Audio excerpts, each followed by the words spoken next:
Well, hello everyone, and welcome to another edition of the DC Capstone Report. It's great to have everyone back again this week on this August 21st edition of the DC Capstone Report on Alabama football. Well, it's week 0 this week. We finally, at the end of this week, get to see some football. Well, Alabama won't be playing, but there is one SEC school that'll be active. That's Vanderbilt to be playing Hawaii this week in what they call week 0. And then Alabama will get playing next weekend against Middle Tennessee State. So this will be our last podcast concerning fall camp. Next week we'll be looking ahead to the game against Middle Tennessee State.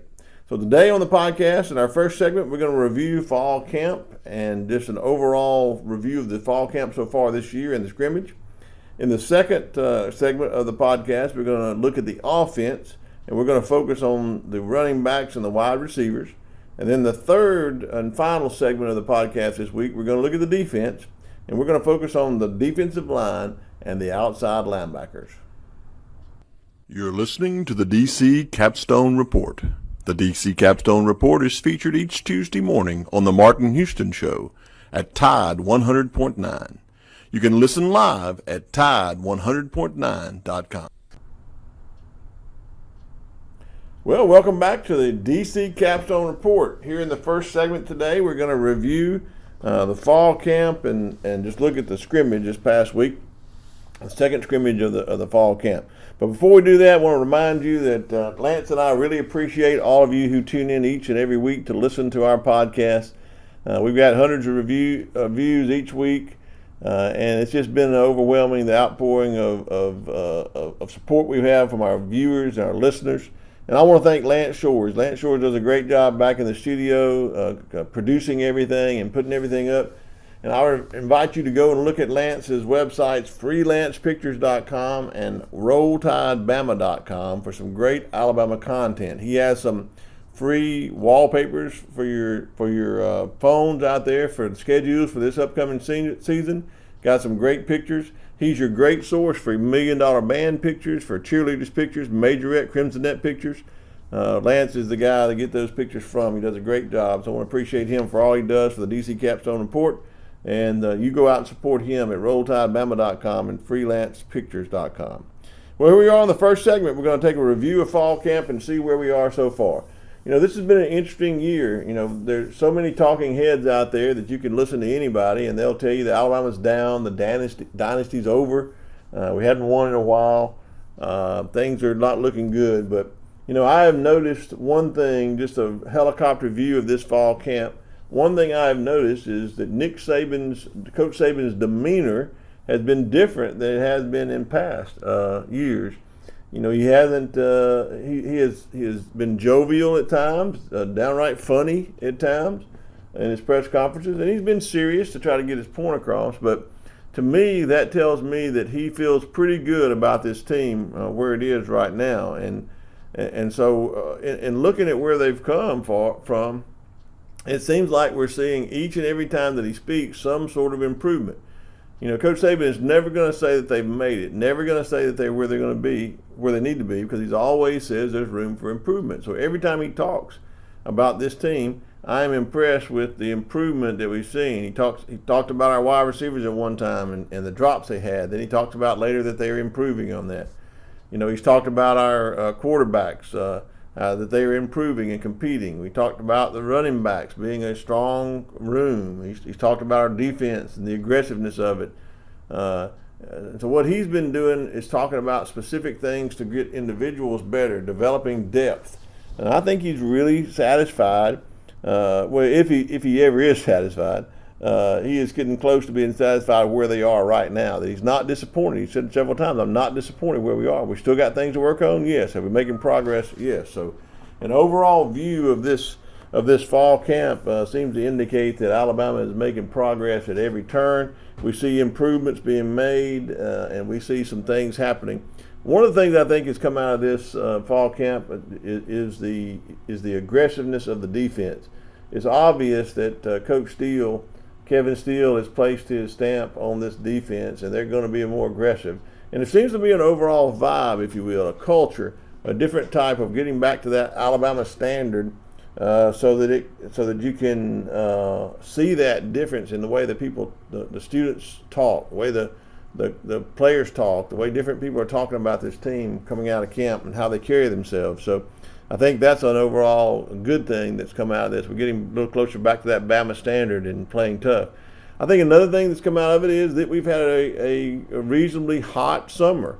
So this fall camp workouts have been done in extreme conditions. So I think that stressed this team early on to see who's in shape and to see who needs to work on it. And I think we've seen some improvement in that. So it's really going to be good for this team to be put through all this and put stress on them during fall camp, so that they'll know the tiredness, they know the exhaustion, the heat that comes their way during these games, to help them play harder, to be able to last longer. And also it's been able to show you who needs some work on that area and who needs to develop some depth at certain positions in order to play so fast. So I think that's been really good in fall camp.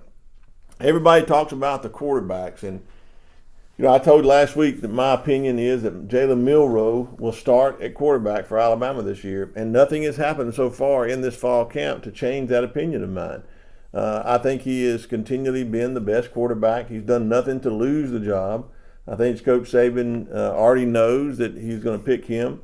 When the depth chart's released next week, I think we'll probably see a slash or an R there, but I think everybody on the team will know this week who the starting quarterback's going to be for the Middle Tennessee State game, because they're going to start putting in the game plan. And you're going to have to get your number one guy more reps in order to get ready for the game. So I look for it to be Jalen Milroe, but that doesn't mean that the other players have done bad. Ty Simpson is a great talent, 5-star talent, great arm talent. What I'm hearing is through this fall camp, he can make all the throws. He just needs to be a little more consistent. And I think if he hangs in there and stays and doesn't give up, doesn't let this get him down, he'll be the second guy off the bench. I think he'll come in and play in the Middle Tennessee State game, and he'll have opportunity to compete throughout the year. And if he's better, then he may overtake the position. But right now, I think Jalen Milroe has done nothing to lose this job, and everything he's been doing is positive. As we looked at last scrimmage, he was the best quarterback in the past scrimmage, and then this week's scrimmage on Saturday, he didn't do anything to disappoint. He still had a good scrimmage this week. So I still think Milroe is going to be the starter. Ty Simpson will be the second string quarterback off the bench when needed. Buckner, I think his role is different than what many people thought. Many people said, why get him if he's not going to play? He's transferring in. I have a completely different take on that. It's not a popular take. Some people don't believe it, but I don't think that we reached out to him. I think he reached out to Tommy Rees, and he came so he could be with Tommy Rees, so he could learn, compete for a starting position if he could play. And if he can't, he's satisfied with backing up the quarterback who does win the position, helping that quarterback get relegated to the Tommy Rees technology, and the terminology and how he likes to run his offenses. So, I think he's there to help that. The really big surprise in the quarterback room has to be the emergence of Dylan Lonergan, the freshman out of Georgia. He has got a great arm, probably the strongest arm on the team. Goes out there and plays with a lot of swagger. Has come in and he's got some reps with the ones late in practice on some of these practices and some of these scrimmages. So, I think look for him to be a talent in that quarterback room. So we have a really good quarterback room, including Eli Holstein. So if you go down 5 quarterbacks, I think if we're able to keep them all, we're really solid at the quarterback position. So overall in the scrimmage, that's really what's been talked about is the quarterback play. And overall fall camp is looking who the only quarterback is. I say, hey, everybody cool your jets on that. Don't worry about it. It's not going to be that big a deal. I think Coach Saban already knows that Jalen Milroe is going to start, and I believe that's who's going to start. Unless something happens between now and the Middle Tennessee State game to change his mind, he does something, barring some injury or barring some just really catastrophic choke job where he just doesn't play well the rest of the week or the rest of the next week. I think it's Jalen Milroe's quarterback position to go out and take the field against Middle Tennessee State. So overall review of the fall camp, really been beneficial. I think it's been beneficial for the team. I think we've seen some great signs of getting back to Alabama football, on both sides of the ball, defense and offense, as far as the lines are concerned. And this sets us up well for another week of fall camp before next week we get into game prep for Middle Tennessee State. Well, welcome back to the DC Capstone Report. Here in the second segment, we're going to talk about the offense. Before we get to that, I want to thank our sponsors again, RollTideBama.com and FreelancePictures.com.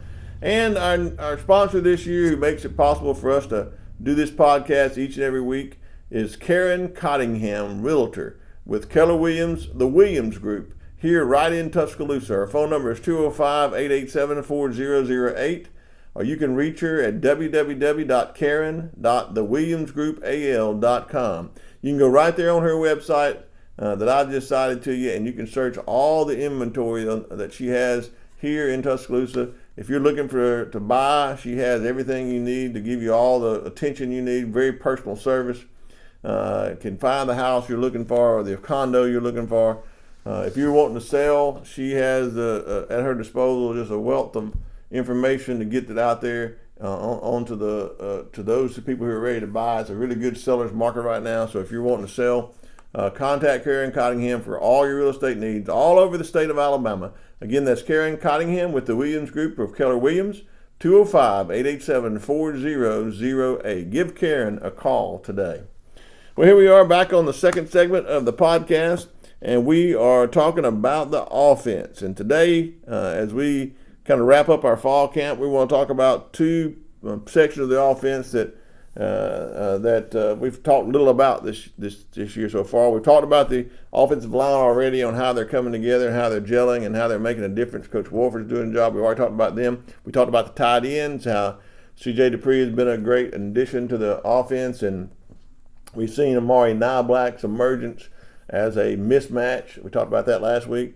And this week we turn to two other positions on the offense that get a lot of the attention. And first is the running back room.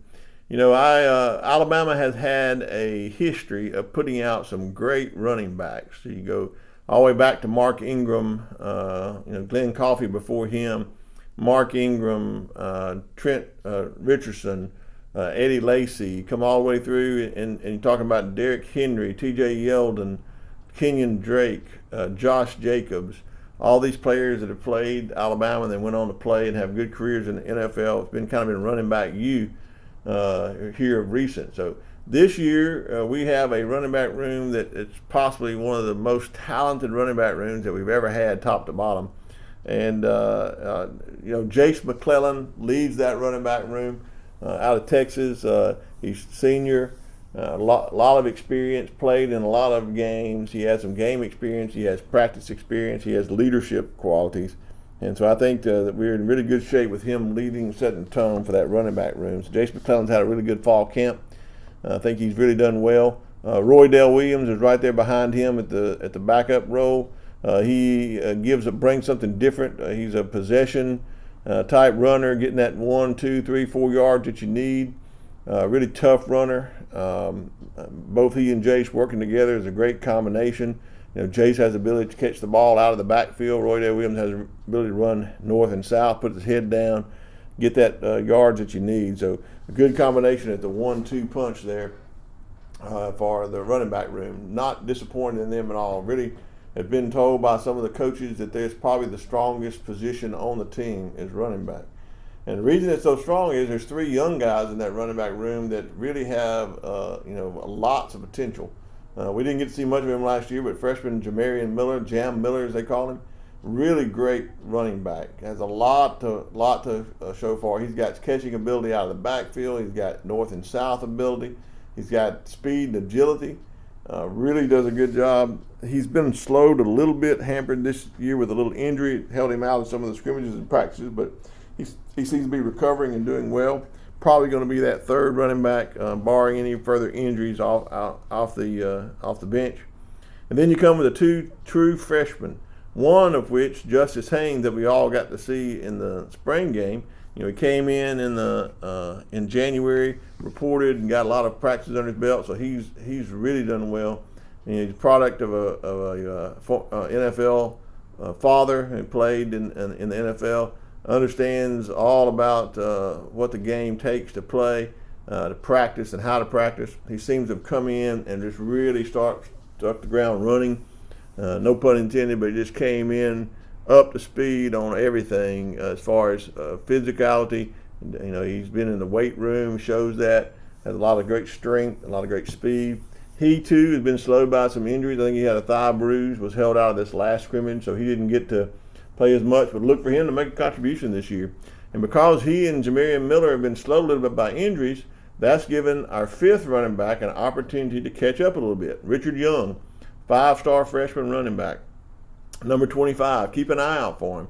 It's hard to say we ever get to play 5 running backs, but here I think we have 5 running backs that are going to be hard to keep off the field.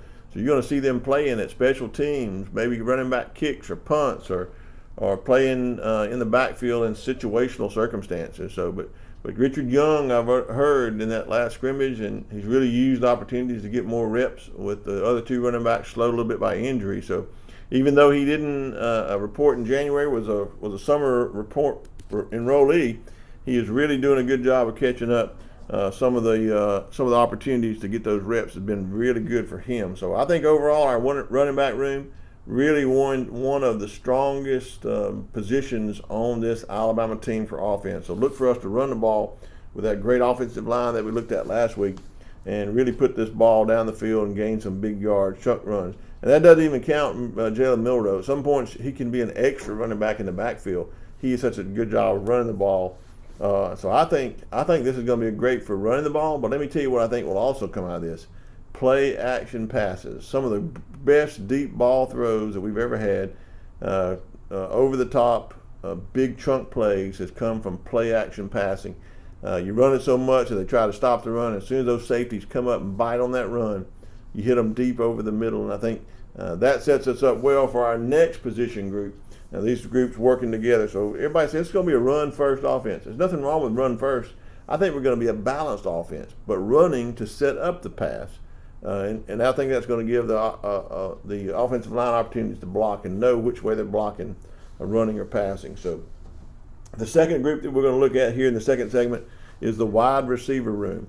And this wide receiver room is wide open. And I mean that seriously. There is a bunch of wide receivers in this room that have the opportunity to contribute. But so far, coming out of fall camp, we've seen some of the wide receivers kind of step up and take a little bit ownership of that room. The first one, is Jermaine Burton. He's a senior, transfer out of Georgia. Got a lot of had some mistakes last year. Made some heady plays that were just wrong. He had some incidents off the field or going off the field there, where he didn't make the right decisions and seems to have had just a little lack of maturity. But this year, there's been a change around there, a turnaround. He has really matured, done really well. Really pleased with him. He's leading that room right now. You got Isaiah Bond, who's come along. So I think Burton and Bond has got that speed that really kills, and this speed can really be shown when he's running those routes, and does a great route running job. So you got Burton and Bond. Then you got Ja'Cory Brooks, the junior, who's had the most experience playing time. We've seen him flash in certain games, but this year he's had a little problem catching the ball, I understand, and I think it had some drops. So if he can work that out, I think your starting wide receivers might be the killer bees, as my partner there, Martin Houston, likes to call them. The killer bees: Burton, Bond, and Brooks. And then throw in another bee that I think has really made a move up the depth chart now that he's gotten acclimated to football at Alabama, and that's Malik Benson. He's the junior college transfer that came in, got speed to kill. He can really take the top off of defense, and I think that he's learning the plays more, getting more comfortable, so he can play fast and show his speed. So I think that he has an opportunity to come in and contribute. So Byrne, Bond, Brooks, and Benson. And then after them, there is a bevy of others that have made an opportunity, given opportunity to play this year. Kendrick Law seems to be just a utility player. He has all the skills. He has the bulk, he has the strength, he has the speed, he has the route running ability. So look for Kendrick Law, one of the sophomores, to could make an impact in that wide receiver room. And then Emmanuel Henderson, one of the sophomores that hadn't been talked about much. He might even get to play some on special teams, maybe running back kicks. He's got that speed and agility to do that. And then the one back that we really haven't talked about that played a lot more last year as a freshman than anyone else, Kobe Prentice. So don't sleep on Kobe Prentice. This wide receiver room has a ability, I think, the potential to be a strength working in conjunction with this running back room. And so it would be great to see what they can do down the line. But this offense has an opportunity to be a high-powered run first, set up the pass with play-action passing and some chunk plays as well. So that's our second segment on the offense. We'll be right back with our third and final segment of the day. Well, thank you for tuning in for the DC Capstone Report. We're back for our third and final segment of the day. We're going to look at our defensive side of the ball. And I want to thank again our sponsors, RollTideBama.com, FreelancePictures.com, and Karen Cottingham, realtor here in Tuscaloosa. Got all your real estate needs all across the state. Karen Cottingham with the Williams Group at Keller Williams. Thank you for our sponsors for allowing us to be able to do this each and every week. Well, on the defense today, we're going to look at two sections of the defense, I think, that it's going to bode well for us, and that's along the line. First, look at the defensive line. Defensive line, a couple of people that Coach Saban has highlighted in his talks. This one particular player he's talked about every time that someone's mentioned the defensive line, and that is Jaheim Otis. A sophomore who played a lot last year as a freshman, has really taken control of his body, bulked up, lost the weight, gotten faster, gotten stronger, gotten more stamina, got an ability to play up more often, kind of a leader in that defensive line rooms. Every time he talks about defensive line, he mentions Jaheim Otis first off. So I think he's going to be a really big cog in that defensive line to help us get back to that Bama standard. Some other people that I'm hearing about is Tim Keenan. Tim Keenan is a redshirt sophomore. He's made some flashes in practice and done some things in scrimmages. I think it's been good. Coach Saban has called him out a time or two. Then you have Tim Smith. Tim Smith is another defensive player that's played along that line, and I think he has had some opportunity to make some headway this year. He's a senior, been there a long time, got a lot of experience. Justin Aborgby is another player on the defensive line that is a senior. He's got a lot of experience. So I would look for Tim Smith, Justin Aborgby, and Jaheim Otis maybe to start across that line, with Tim Keenan getting some playing time. And then after them, Jamarian Latham and Damon Payne. Latham's a junior and Damon Payne is a sophomore. If they can get some opportunities to get in there and play, we have a potential to have a great defensive line, and starts us in a position to really stop them up front.